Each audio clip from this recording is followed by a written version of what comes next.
दोस्तों स्वागत है आपका आज की क्लास में। आज हम करेंगे क्लास 9 की प्रश्नावली 8.2 का पार्ट 2। ठीक है, इस पार्ट 1 में मैंने 1, 2, 3 क्वेश्चन कराए थे और पार्ट 2 में हम क्वेश्चन नंबर 4 से लेकर 6 तक के क्वेश्चंस को हैंडल करेंगे आज।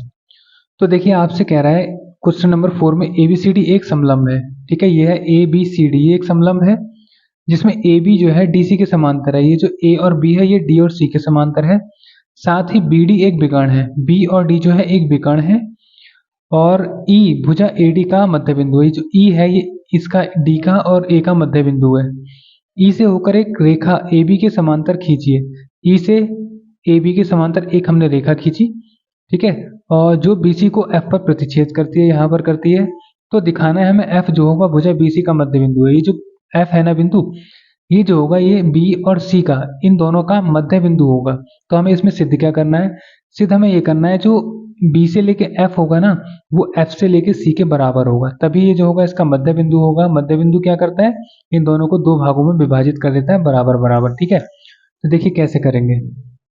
सबसे पहले हमें ये दे रखा है E पॉइंट और ये हमें दे रखा है F। ठीक है, इस वाले पॉइंट को मैं मान लेता हूँ K मान लेते हैं। ठीक है, ये मैंने मान लिया K पॉइंट है। ठीक, अब देखिए क्या करेंगे। अब हमें क्या सिद्ध करना है? देखिए पहले तो हम यहाँ पर लिख लेते हैं कि हमें क्या क्या सिद्ध करना है और क्या क्या हमें दे रखा है। तो सबसे पहले हमें देखिए सिद्ध क्या करना है, ये लिख लेते हैं। सिद्ध करना है, हमें सिद्ध क्या करना है कि F जो है, F भुजा BC का मध्य बिंदु है। ठीक है, मध्य बिंदु है, ये तो हमें सिद्ध करना है। ठीक है, अब देखिए इसमें हम अब यहाँ से इसका हल स्टार्ट करते हैं। हम किस तरीके से इसको सिद्ध करके दिखाएंगे। देखिए बेटा, अगर मैं इसमें बात करूं त्रिभुज A D और B की, ठीक है, त्रिभुज A D B में, ठीक, A D B में, तो बेटा देख हम ABD को अलग अगर मैं बनाकर आपको दिखाऊं तो ये कुछ इस तरीके से बन जाएगा। A और ये हो गया B और ये आपका हो गया D पॉइंट और E क्या है? इसका मध्य बिंदु है ये E, और यहाँ पर दूसरा पॉइंट कौन सा है? K है। ठीक है, देखिए मैंने इस पूरे पार्ट को अलग ही बना दिया। ये वाला जो पार्ट है ना, इस पार्ट को मैंने अलग दिखा दिया ताकि आपको अच्छे से समझ में आ जाए। तो ADB में हम देखिए बेटा क्या करेंगे, हमें दिया क्या है? हमें दिया है कि E जो है, E भुजा AD का मध्य बिंदु है। ठीक है, मध्य बिंदु है। ठीक, हमें ये दे रखा है E क्या है? इसका मध्य बिंदु है। और हमें क्या दे रखा है देखिए, साथ ही साथ हमसे ये बोल रहा है कि अच्छा सबसे पहले तो ये देखिए, ये हमारा हो गया। हमें क्या क्या दिया है और क्या दिया है हम लिख लेते हैं। दिया है ये जो A और B है ना, A और B ये किसके समांतर है? D और C के समांतर है। ठीक है, और दूसरी चीज हमें क्या दे रखी है? दूसरी चीज ये कह रहा है E से लेके F तक जो है ना, ये जो E और F है ये किसके समांतर है? ये भी A और B के समांतर है। ठीक, A और B के, ये वाली भुजा इस वाली भुजा के समांतर है, ये वाली भुजा इस वाली भुजा के समांतर है। ठीक है, ये हमें क्वेश्चन के अंदर दे रखा है। तो AB के समांतर ये लाइन खींची थी, तो बेटा यहाँ से क्या हुआ देखिए, ये वाली भुजा जो है ना इस वाली भुजा के समांतर थी और ये वाली जो भुजा थी इस वाली भुजा के समांतर थी। तो ये तीनों आपस में क्या होंगी? समांतर होंगी। हम इसको लिख सकते हैं AB समांतर होगा DC और समांतर होगा E और F के। ये हमें दे रखा है। ठीक है, हमें क्वेश्चन के अंदर ही दे रखा है ये। तो अब देखिए क्या करेंगे। अगर मैं बात करूं यहाँ से इस वाले त्रिभुज में, तो इस वाले त्रिभुज में अगर मैं देखूं यहाँ पे E तो क्या हो गया? इसका मध्य बिंदु हो गया। ठीक है, और यहाँ से अगर मैं बात करूं, देखिए चूंकि यहाँ पर बोल रखा था AB जो है ना, AB ये समांतर है किसके? E और F के, E और F के।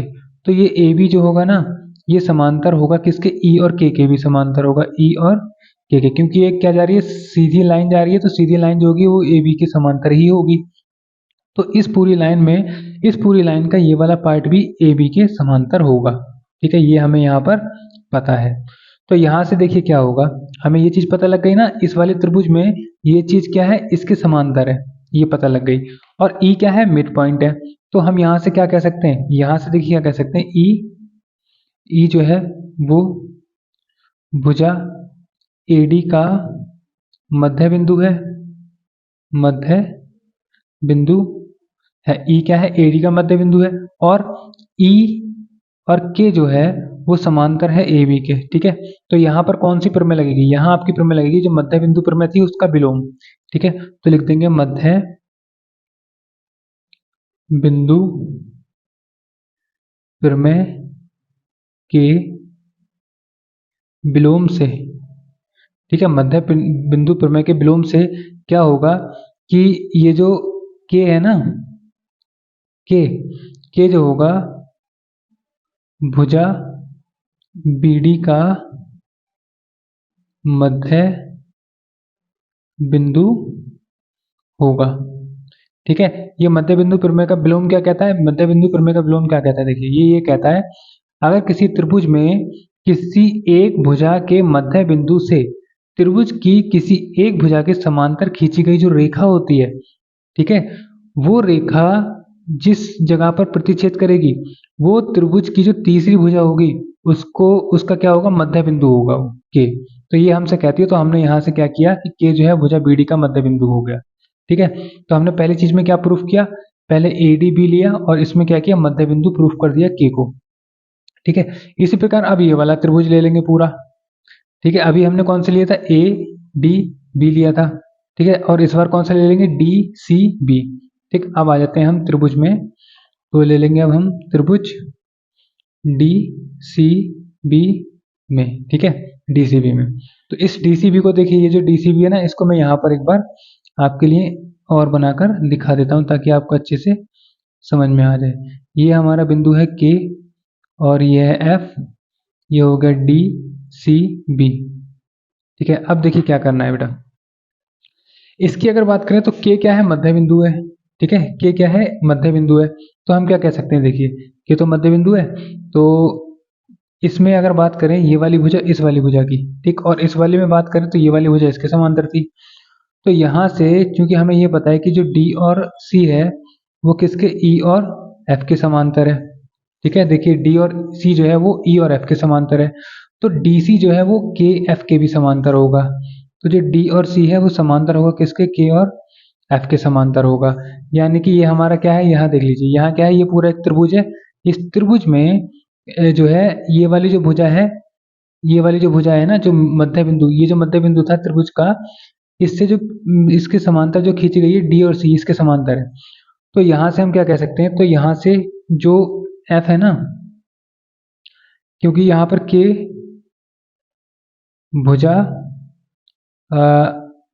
डीवी का मध्य बिंदु है, मध्य बिंदु है। ठीक है, के क्या है? डीवी का मध्य बिंदु है, और साथ में ये जो के और एफ है ये डीसी के समांतर भी है। तो यहाँ से क्या होगा? मध्य बिंदु प्रमेय के विलोम से, यानी converse of mid point theorem से क्या होगा कि एफ जो होगा, एफ भुजा बीसी का मध्य बिंदु है। ठीक है, यही हमें क्या करना था? प्रूफ करना था। ठीक है, हमने इसको प्रूफ कर दिया। तो देखिए एक बार और बता देता हूँ, क्वेश्चन अच्छा है, आप एक बार अगर कोई भी परेशानी दिक्कत है तो वीडियो को एक बार दोबारा जरूर देखें, आपको बहुत अच्छे से क्लियर हो जाएगा। ठीक है, अगर आपने इसका पार्ट 1 नहीं देखा तो उसको जरूर देखें, क्योंकि उसमें मैंने बेसिक भी उसका करा रखा है। तो देखिए सबसे पहले हमें सिद्ध करना था एफ जो है भुजा बीसी का मध्य बिंदु है। अगर इस समलंब हमें ये दे रखा था, और इस समलंब में अगर मैं बात करूं कि जो मेरा एफ पॉइंट है ना जिसको मुझे मध्य बिंदु प्रूफ करना है वो यहाँ पर है। ठीक, तो पहले मैंने क्या किया? ये वाला त्रिभुज लिया, इस त्रिभुज में मैंने इस लाइन में के को मध्य बिंदु सिद्ध कर दिया, इसका मध्य बिंदु प्रमेय के विलोम से। उसके बाद मैंने ये वाला त्रिभुज लिया, और इस त्रिभुज में मैंने ये तो मध्य बिंदु था ही, ये इसके समांतर दिखा दिया, और ये एफ क्या हो गया? इसका मध्य बिंदु हो गया। ठीक है, तो क्वेश्चन नंबर 4 में कोई परेशानी दिक्कत नहीं होनी चाहिए। ठीक है, और अगर कोई भी परेशानी है तो वीडियो को एक बार दोबारा जरूर देखें, आपको अच्छे से क्लियर हो जाएगा। ठीक है, आगे बढ़ते हैं हम क्वेश्चन नंबर 5 की ओर। तो क्वेश्चन नंबर देखिए आप 5 में क्या कह रहा है, ये देखिए इसमें कह रहा है एक समांतर चतुर्भुज एबीसीडी में, ये पूरा एक समांतर चतुर्भुज है ABCD। E और F क्रमशः भुजाओं AB और CD, A और B और C और D के, ये E और F क्या है, मध्य बिंदु हैं। तो आपको दिखाना है कि रेखाखंड AF, A और F और E और C विकर्ण, ये दो विकर्ण है, ठीक है, ये दो विकर्ण है ना, कि रेखाखंड विकर्ण AF और EF BD को समत्रिभाजित करेंगे, ये B और D इसको 3 भागों में तोड़ेंगे, ठीक है। देखिए क्वेश्चन अच्छा है। सबसे पहले देखिए क्या करना है यहाँ पर हमें, मैं इसका पहले आपको चित्र बना कर दिखा देता हूँ। बहुत आसान क्वेश्चन है, आप आराम से इसको सॉल्व कर सकते हैं, ठीक। A से गई है एक लाइन और एक यहाँ से जाएंगी, ठीक है। तो ये हो गया आपका A B C D, ठीक है। ये हो गया आपका एक समांतर चतुर्भुज।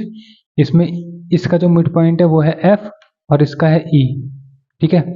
और B से और D को हम मिलाएंगे तो ये P और Q इन दो जगहों पर प्रतिच्छेद करेगा, ठीक। अब देखिए क्या करते हैं हम यहाँ पर, सबसे पहले हम इसको स्टेप बाय स्टेप सॉल्व करेंगे। आप आराम से इसको आपको आराम से ही समझ में आ जाएगा। देखिए सबसे पहले हम क्या करेंगे, सबसे पहले हमें दिया है ABCD क्या है, एक समांतर चतुर्भुज है, ठीक है। यहाँ पर लिख लेते हैं, दिया है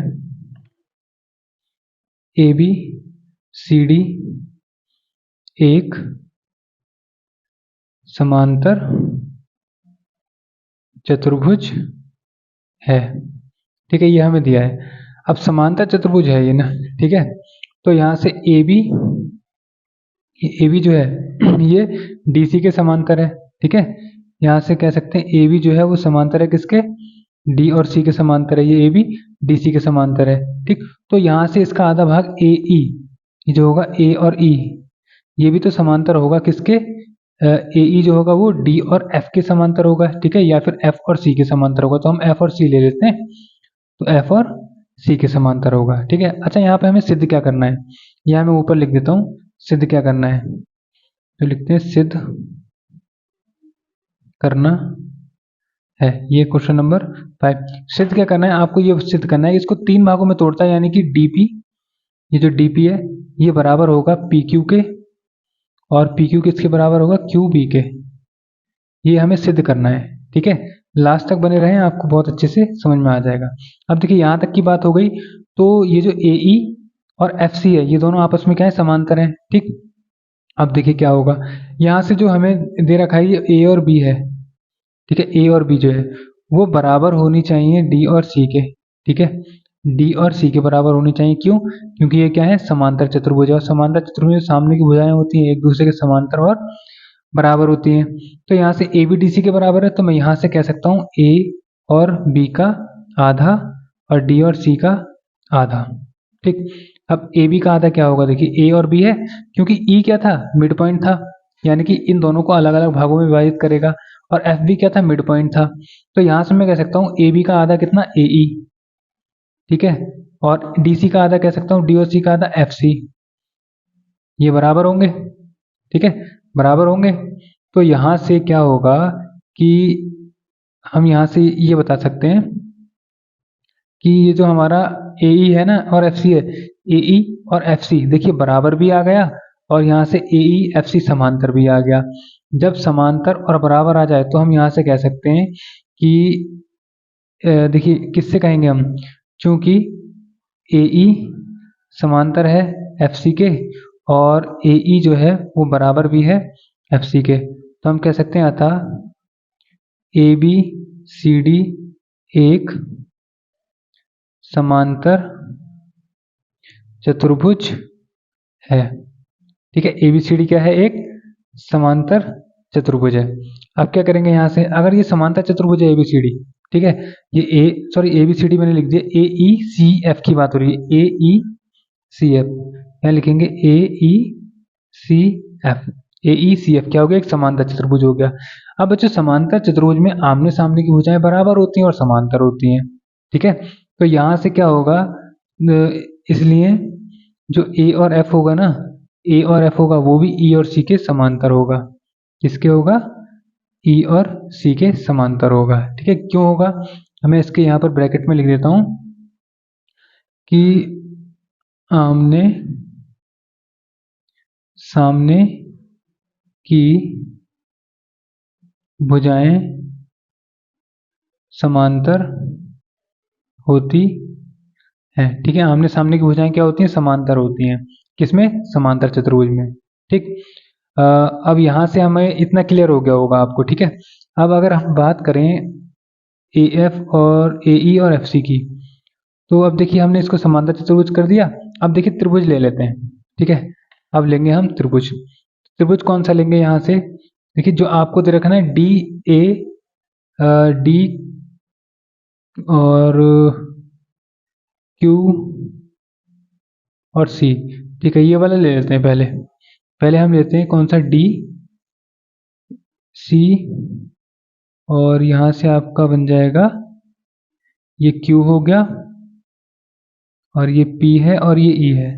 ठीक है, मैंने क्या किया? ये वाला त्रिभुज लिया है। देखिए इसको ब्लू कर देता हूँ मैं, ये और ये। अब इसमें से क्या करूंगा? मैं इन दोनों को बराबर प्रूफ कर लेता हूँ। ठीक है, उसके बाद मैं ये वाला त्रिभुज ले सकता हूँ। कौन सा? ये वाला। इसमें इन दोनों को बराबर कर दूंगा तो ये तीनों आपस में बराबर हो जाएंगी। ठीक, तीन भागों में तोड़ देगा।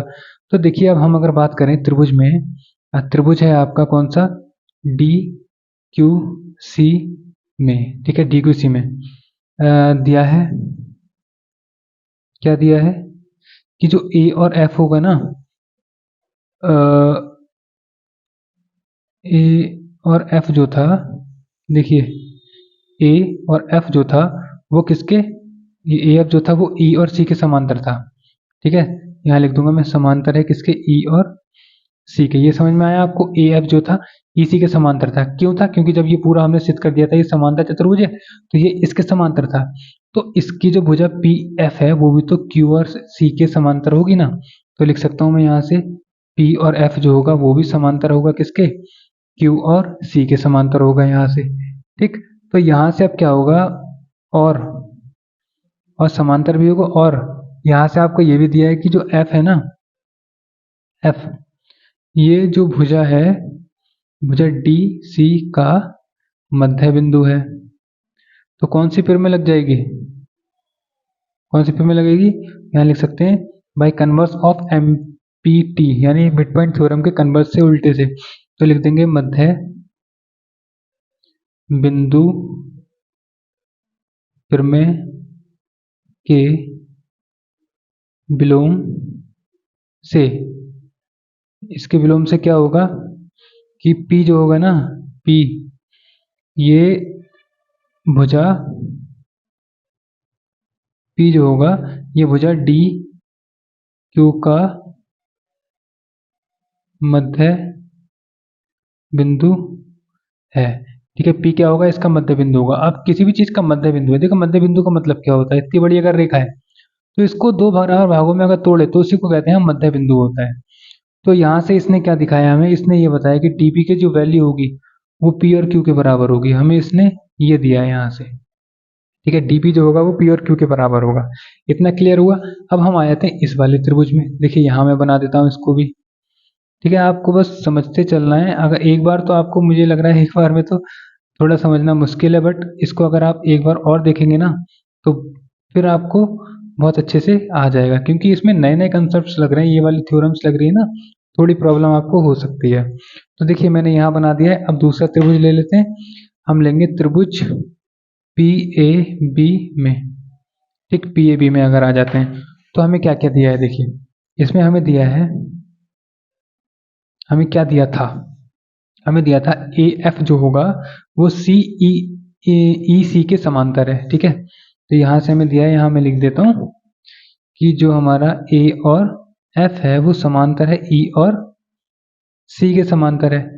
ठीक है, तो यहाँ से जो हमारी है ए और पी, ठीक है, वो भी तो ई और क्यू के समांतर होगा। देखिए ये जो है हमारे पास, यहाँ पर देखिए पहले ये वाला त्रिभुज है ना, तो ए एफ जो था वो ई और सी के समांतर था, तो ए पी जो होगा वो ई क्यू के समांतर होगा। ठीक है, क्योंकि इन्हीं भुजा की लाइन है ये। तो यहाँ से हमारा ये क्लियर हुआ। और यहाँ से हमें क्या क्या दे रखा है? और ई जो है वो भुजा ए बी का क्या है? मध्य बिंदु है, हमें ये दे रखा था, ये क्या है इसका मध्य बिंदु है। ठीक है, तो अब क्या करेंगे, जब इसको मध्य बिंदु दे दिया तो ये इसका मध्य बिंदु है, तो यहां से मध्य बिंदु प्रमेय के विलोम से, इसके उल्टे से क्या होगा कि जो Q होगा ना, सॉरी हाँ Q होगा, Q जो है लिख देता हूं मैं, Q भुजा PV का मध्य बिंदु होगा। ठीक है, और अगर Q इसका मध्य बिंदु है, इसका इधर देखिए P और Q का P और B का मध्य बिंदु Q है, तो PQ और Q भी बराबर होगा, है ना। तो यहाँ से PQ बराबर होगा Q और B के। इसने हमें ये दिया, इसको मैं दूसरी समीकरण कह सकता हूँ, और जो पहले हमने सिद्ध किया था ये, इसको मैं पहली समीकरण कह सकता हूँ। ठीक है, तो यहाँ पर देखिए समीकरण 1/2 से देखिए क्या है बेटा, दोनों समीकरण आपके पास हैं, dp pq के बराबर और pq qb के बराबर। तो मैं यहाँ से कह सकता हूँ कि जो हमारे पास d और p है वो pq के बराबर और pq किसके बराबर, qb के बराबर। ठीक है, ये तीनों आपस में क्या आ जाएंगी, बराबर आ जाएंगी। और अब तीनों अगर आपस में बराबर आ गई तो हमें क्या सिद्ध करना था यहाँ पे बच्चों, हमें सिद्ध करना था कि जो AF है ना, AF और CF का विकर्ण जो BD है, लिख देंगे अतः रेखाखंड AF और EC विकर्ण BD को समत्रिभाजित करते हैं। क्लियर है, यह आपका क्वेश्चन नंबर 5 कंप्लीट हो जाएगा। ठीक, अगर कोई भी प्रॉब्लम हो, दिक्कत हो, परेशानी हो तो एक बार वीडियो को दोबारा जरूर देखें। अब हम बढ़ते हैं क्वेश्चन नंबर 6 की तरफ। यस, तो क्वेश्चन नंबर 6 में देखिए क्या कह रहा है, कह रहा है ABC एक त्रिभुज है जिसका कोण C समकोण है और कर्ण AB के मध्य बिंदु M से होकर BC के समांतर खींची गई रेखा AC को D पर प्रतिच्छेद करती है। तो हमें दिखाना है कि D जो है भुजा AC का मध्य बिंदु है। तो देखिए कितना आसान है, पहले आपसे कह रहा है कि एक क्या है, त्रिभुज है जो C पर समकोण है। ठीक है, और ये हमारी A हो गई और इसको हम कह देते हैं B। ठीक, ABC हो गया। तो हमसे यहाँ पे आगे कह रहा है कि C समकोण है AB के मध्य बिंदु M, A और B का जो मध्य बिंदु है वो क्या है, M है, और मध्य बिंदु M से होकर BC के समांतर, B और C के समांतर खींची गई रेखा A और C को D पर प्रतिच्छेद करता है, यहाँ D बिंदु पर प्रतिच्छेद कर देता है। तो दिखाना है कि D जो है भुजा AC का मध्य बिंदु है। देखिए पहली चीज क्या सिद्ध करनी है, पहले जो दिया है वो लिख लेते हैं। ठीक, तो दिया है, हमें क्या दिया है, यहाँ पे दिया है कि जो B और C है ना, BC वो समांतर है M और D के। B और C जो है वो M और D के समांतर है, ये हमें दे रखा है। ठीक, और हमें क्या दिया है कि M जो है, M भुजा AB का मध्य बिंदु है, ये इसका क्या है, मध्य बिंदु है, ये हमें यहाँ पर दे रखा है। ठीक, और यहाँ से इसका मध्य बिंदु है। तो देखिए आप सुनिए, यहाँ हमें जो दे रखा है ना, दे रखा है कि A और B का मध्य बिंदु M है, और यहाँ पर हमारे त्रिभुज की 3 भुजाओं में से एक भुजा का मध्य बिंदु आ गया और त्रिभुज की दूसरी भुजा के समांतर हो गया। ये चीज क्या थी, इसके समांतर थी। तो यहाँ से मध्य बिंदु प्रमेय का विलोम लगेगा। ठीक है, तो लिख सकते हैं मध्य बिंदु प्रमेय के विलोम से। ठीक है, इसके विलोम से क्या होगा कि जो D होगा ना, D जो है, D भुजा A और C का, सॉरी AC का मध्य बिंदु होगा। ठीक है, ये हो जाएगा। तो D भुजा AC का मध्य बिंदु है, ये हमारी पहली चीज सिद्ध हो गई। ठीक, अब चलते हैं दूसरी तरफ।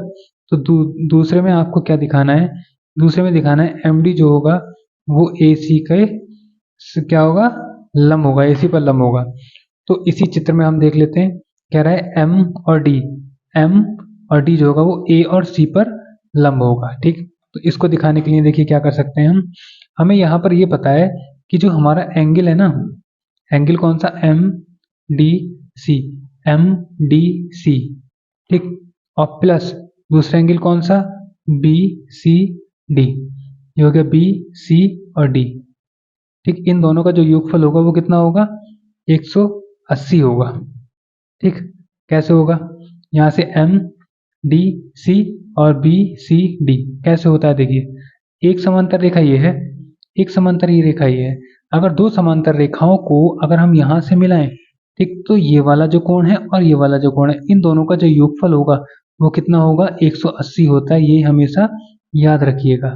ठीक है, इन दोनों का अंतः कोणों का योगफल 180 रहता है। ठीक है, हम लिख सकते हैं अंतः कोणों का योगफल है ये। ठीक, ये अंतः कोणों का योगफल है। और दूसरी चीज अब यहाँ पे देखें तो जो एंगल होगा B C D, B C और डी, ये है बी सी और डी, तो हमें सी कितना दे रखा था, ये हमें दे रखा था 90 डिग्री। ठीक है, क्योंकि ये समकोण था सी पर, ये 90 डिग्री दे रखा था। अब मैं इस वाली समीकरण में लगा दूं तो एम डी सी प्लस 90 बराबर कितना हो जाएगा बच्चों, 180। तो एंगल एम डी सी कितना हो जाएगा, 180 माइनस 90, तो एंगल एम डी सी अगर निकालें तो हमारा कितना आ गया, 90 डिग्री। ठीक, तो एम डी सी यानी एम डी सी ये कितना आ गया, 90 डिग्री आ गया।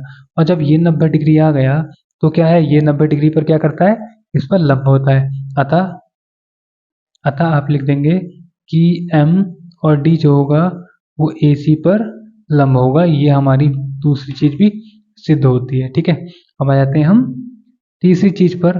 तो तीसरी चीज में आपको क्या दिखाना है, आपको दिखाना है सी एम और एम ए बराबर है, और ये दोनों किसके, 1/2 ए सी के ए और बी के बराबर होंगे, ये हमें दिखाना है। ठीक, तो ये दिखाने के लिए हम क्या करेंगे, देखो बाबू ये आपको दे रखा है, इसको मैं क्या करता हूँ, दो भागों में तोड़ लेता हूँ। ठीक, मैं इस वाली भुजा को मिला दूंगा एम और सी को। ठीक, यहाँ से, तो ये यहाँ से अगर मिला दूं तो ये क्या बनेंगे, दो त्रिभुज बनेंगे। ठीक, एक ये बनेगा एक ये बनेगा, और इन दोनों त्रिभुजों में मुझे क्या चाहिए, ए एम, और हमसे बात कर रहा था देखिए ए एम यानी एम ए, और सी एम की बात कर रहा था, सी और एम की, तो हमें सी और एम को मिलाना पड़ेगा। तो मैं इन दोनों त्रिभुजों को अगर यहाँ पर साइड में लिख के आपको बताऊं, ये हो गया ए डी एम और ये भी डी एम यहाँ से, ठीक, ये हो गया आपका सी। अगर मैं यहाँ पर दिखाऊं आपको, तो मैंने यहाँ दो त्रिभुज बना लिए, तो हम यही दोनों त्रिभुजों में देख लेते हैं। तो त्रिभुज हमारा ए डी एम बा त्रिभुज आपका रहेगा सी डी एम में, देखिए क्या क्या बराबर है, ए और डी जो है ना वो डी और सी के बराबर है। क्यों बराबर है, क्योंकि डी भुजा ए सी का क्या है, मध्य बिंदु है, मध्य बिंदु है। और यहाँ से D और M जो है वो D और M के बराबर है, यानी कि दोनों में कॉमन है, उभयनिष्ठ है, उभयनिष्ठ हो गई। ठीक, और तीसरी चीज की अगर बात करें तो एंगल जो बनेगा ADM, ADM वो किसके, CDM के बराबर होगा। एंगल CDM के बराबर होगा। तो हम कह सकते हैं यहाँ से बाई कौन सा रूल लगेगा, साइड एंगल साइड नियम से। ठीक है, साइड एंगल साइड नियम लगेगा, और साइड एंगल साइड नियम से क्या होगा कि जो त्रिभुज है हमारा ए डी एम वो सर्वांगसम हो जाएगा त्रिभुज सी डी एम के। ठीक, अब यहाँ पर समझिए सर्वांगसम हो गया, यानी कि ये त्रिभुज और ये त्रिभुज सर्वांगसम है। इसका मतलब ये वाला कोण इस वाले कोण के बराबर, ये वाला कोण इस वाले कोण के बराबर, ये वाला कोण इस वाले कोण के बराबर, और ये भुजा इस भुजा के बराबर, ये भुजा इस भुजा के बराबर, और ये भुजा इस भुजा के बराबर है, यानी कि किससे, सीपीसीटी वाले नियम से। ठीक है, तो यहाँ लग सकते हैं कि सीपीसीटी नियम से। ठीक, तो सीपीसीटी नियम क्या कहता है, सीपीसीटी नियम कहता है कोई भी भुजा जो आपको चाहिए वो बराबर कर लीजिए। तो हमें एम बराबर चाहिए था किसके, सी एम के। ठीक, या इसको हम यही बोल सकते हैं सी एम बराबर एम ए, कुछ भी बोल सकते हैं। ठीक है, तो हमारी पहली चीज तो ये सिद्ध हो गई। ठीक, अब दूसरी चीज हमें इसमें क्या करना है, देखिए चूंकि हम अगर बात करें ए और बी की, तो ए बी जो है वो किससे मिलकर बना है, ए एम प्लस का एम बी से मिलकर बना है। यहाँ देख लीजिए ए और बी जो है वो ए एम और एम बी से मिलकर बना है, ठीक। और हमने यहाँ पर अभी क्या पढ़ा है यहाँ पे कि ए एम जो होगा ना, ए एम जो है सी एम के बराबर है, ठीक। तो सी एम भी तो ए एम के बराबर होगा। तो यहाँ से ए एम और एम बी, चूंकि ए और एम और बी बराबर था, क्यों बराबर था, देखिए यहाँ देख लीजिए जरा, ए और एम और बी बराबर था ना, क्यों, क्योंकि एम बी क्या प्रूफ हो गया था, इसका मध्य बिंदु सिद्ध हो गया था, ठीक। तो ये दोनों आपस में बराबर होंगे। और यहाँ से एम और सी की बात कर रहा है, तो एम और सी और ये बराबर थे। तो यहाँ जब ए एम बी के बराबर था और ए एम सी के बराबर था, तो ए एम सी और एम बी तीनों बराबर होंगे। तो यहाँ से हम क्या कह सकते हैं, ए एम और एम बी के बराबर था, तो यहाँ हम बोल देंगे कि ए बी बराबर ए एम प्लस का ए एम, ठीक। तो यहाँ से क्या बन जाएगा, ये बन जाएगा हमारा ए एम और ए एम कितना हो गया, 2am बराबर बन जाएगा ए बी के। तो यहाँ देखिए ए एम को एम ए लिख दो या ए एम लिख दो, बात वही पड़ती है। तो मैं अगर इसको एम ए लिख लूँ तो भी कोई फर्क नहीं पड़ेगा, ये हो जाएगा 1/2 ए बी, ठीक। ये मुझे प्रूफ करना था। अब एम ए किसके बराबर था, एम ए जो था वो किसके बराबर था, सी एम के। तो लिख सकते हैं सी एम बराबर हो गया है एम ए के, और ये एम ए किसके बराबर हो गया है, 1/2 ए बी के, ठीक है। ये हमारा प्रूफ हो जाएगा, ठीक है। तो सारी चीजें हमने प्रूफ कर दी और बहुत आसानी से सारे क्वेश्चन को देख लिया, ठीक है। तो इस प्रश्नावली में हमारे 6 ही क्वेश्चन थे और हमारा अध्याय भी समाप्त होता है। अगर कोई भी प्रॉब्लम हो किसी भी क्वेश्चन में, तो एक बार वीडियो को दोबारा जरूर देखें, आपको बहुत अच्छे से समझ में आ जाएगा, ठीक है। अगर पार्ट 1 नहीं देखा है तो पार्ट 1 को देखें, उसमें मैंने आपको बेस भी कराया है और सारे तीनों क्वेश्चन भी और डिटेल में कराए हैं, ठीक है। तो मिलते हैं नेक्स्ट चैप्टर के साथ नेक्स्ट वीडियो में। So thanks for watching everyone.